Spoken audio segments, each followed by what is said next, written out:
Oke, kita mulai ya. Kali ini kita bakal bedah tuntas cara tanam kelapa sawit yang beneran pro. Jadi lupain dulu deh cara-cara lama yang mungkin kamu tahu. Ini adalah contekan lengkap biar hasil panen kamu bisa maksimal. Kamu masih mikir nanam sawit itu cuma sekedar, ya udah, gali lubang, masukin bibit, timbun, terus tinggal tunggu? Wah, salah besar. Ada loh semacam kitab sucinya, yaitu SOP AG06-00. Ini rahasia di balik kebun-kebun yang hasilnya luar biasa. Nah, sekarang kita bakal bongkar isinya bareng-bareng. Oke, kita masuk bagian pertama, persiapan lahan dan bibit. Anggap aja ini tuh level pertama dalam sebuah game. Tapi justru ini yang paling menentukan. Kalau persiapannya aja udah asal-asalan, ya jangan harap menang kan? Fase ini krusial banget buat kesuksesan panen kita nanti. Jadi, sebelum si bintang utama alias bibit sawitnya kita tanam, lahan itu butuh bodyguard. Nah, kenalan dulu sama yang namanya Legume Cover Crop atau bisa disingkat LCC.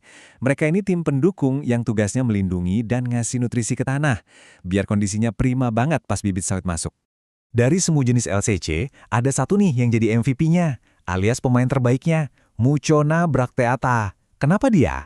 Wah, ini tanaman serba bisa. Dia tahan di tempat teduh, daunnya lebar jadi cepet banget nutupin permukaan tanah, dan yang paling keren, dia bisa ngambil nitrogen langsung dari udara. Ibaratnya, kamu dapat pasokan pupuk alami gratis non-stop, sekaligus ngejaga tanah dari erosi.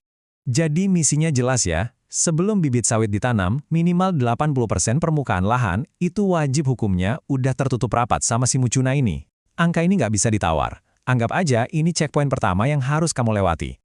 Oke, lahan udah cakep. Sekarang giliran bibitnya yang kita bikin glow up.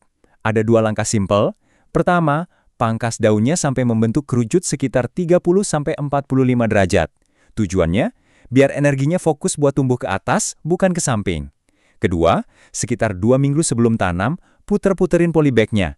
Ini trik buat mutusin akar yang udah terlanjur nembus ke tanah, biar dia regenerasi dan jadi lebih siap pas dipindah nanti.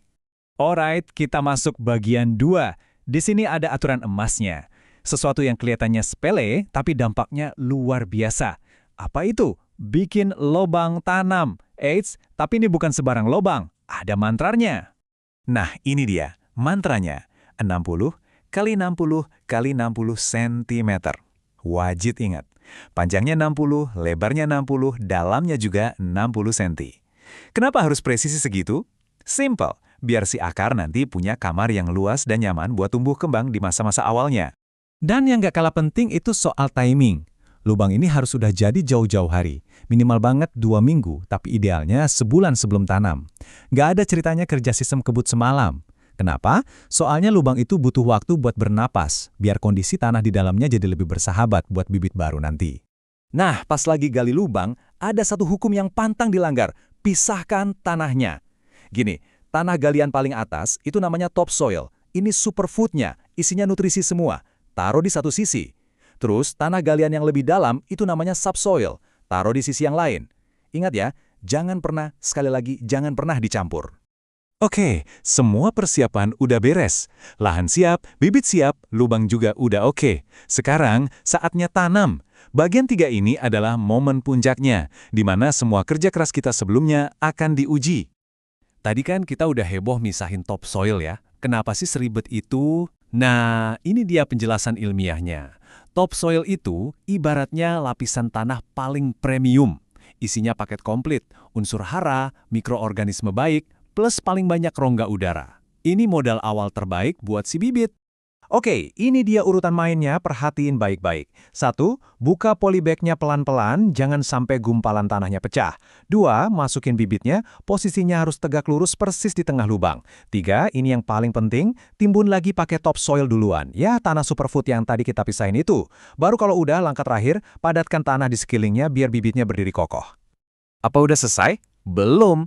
Kita masuk bagian 4, post-planting glow.